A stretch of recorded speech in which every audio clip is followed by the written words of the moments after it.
It's not really something I've given a huge amount of thought to.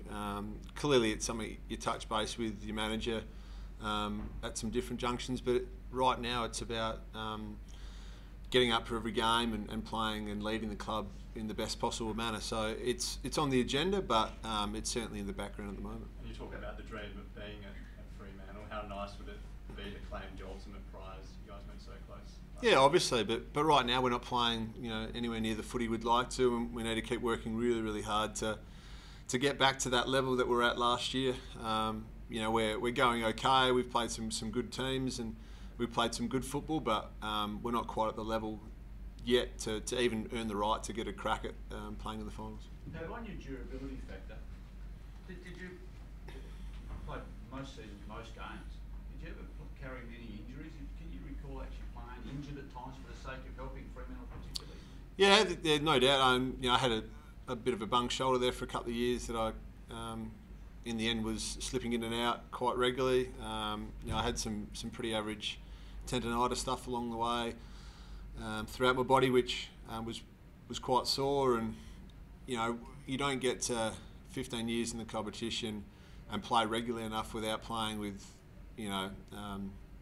some pain relief on a number of occasions in different areas of your body. And I was just going through some records actually recently, and it'd be interesting how the body's holding up in 5 or 10 years' time. But you don't regret 1 minute of it because of the great journey and the thrill of running out there every week. Anthony Morabito's been building in the waffle week to week. What would it mean if he could come back this week on such a special occasion for you? Oh, it'd mean a lot to Anthony. He's worked so hard to get back into some good nick in the waffle and playing well. He's certainly still building and got some work to go, but fingers crossed that everything keeps going well in that vein for him. Do you think he will be back this week, even in the green? I haven't seen any. I didn't see the waffle game on the weekend, and I haven't seen too much. I think he's still building. I'm not entirely privy to how he's exactly going. Did you always consider yourself a role model in the game?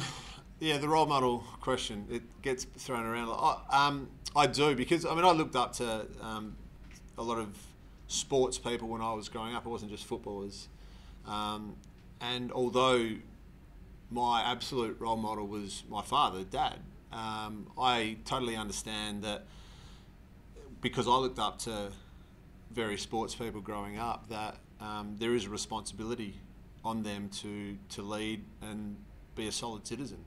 Like it or not, kids and people in society do hold them in higher esteem. Whether that's right or wrong, I'm not here to talk about that. I'm here to suggest that we have a responsibility for the community and for our footy clubs. We've spoken to some of your junior coaches, and they say that from a young age you were like that. You're on that track. Do you recall being of that stature back then, in terms of? I think I was always a pretty good kid, and I got my mum and dad to thank for that, and the community around my family. It's not only I've started to realise this now. It's not only now that I've got Harper. It's not only you and your wife that raise a child. It's your community and your family and everyone else around that. So I was very fortunate to have some terrific role models and people surrounding me as a youngster. That's certainly helped shape me and have a really strong foundation. And having Lauren come into my life, more recently, and she's even grown me and become a better person again as well. One of them is Sean Hill. Yeah, a junior coach. He was a teacher. He's taught me a few lessons along the way, both manners-wise in the classroom, but also some football lessons as well. He's a good person, Sean. Do you expect Hayden Valentine to get up this week? He's doing everything he can. Yeah, he's desperate to play. I'm not entirely sure how he's pulled up, but he's keen as mustard to get out there. And I know Ross and the team would love him there as well. So hopefully that's the case. Luke and Zach? They both ran and trained this morning. My sense is that they're both 50-50 chances. You've had some epic battles against Geelong over the years. Can you just talk about the challenge of taking them on and some of their main strengths?